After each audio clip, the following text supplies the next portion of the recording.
Now, I'll take your perspective on the recent trade policies and the tariffs, which are currently in flux. What effects are you noticing on freight costs and trade routes? What practical strategies companies are using to stay agile in this unpredictable environment? Yeah, so what we've already seen, right, is anticipation from some of the tariffs that even last year before the election, people were starting to, especially with China, starting to pre-order a lot of additional products, right, to stay ahead of the tariffs. And we continue to see that now, which means that we're seeing larger volume. And obviously, anytime you see larger volumes, typically rates go up, right? And we're seeing also more need for warehouse space.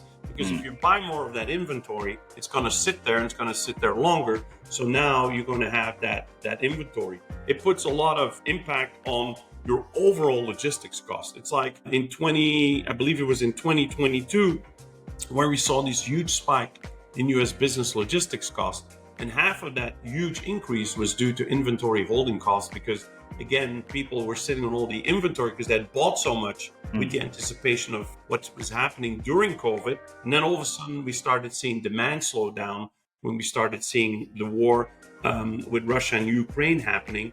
And everything started slowing down and spending started slowing down. And all of a sudden, everyone was sitting on all this inventory. So we're seeing a huge flux. The other flux we're seeing is obviously when people are starting to either reshore or nearshore, where we're seeing some of the routes switching. That will obviously also impact capacity available on those routes. And again, capacity, it's like regular rules of supply and demand, right? If there's a route where you don't have enough capacity, but you have more demand, either you add capacity. If you can't, you can increase your prices. So we're starting to see a lot of the impacts there of that reshoring and nearshoring as well.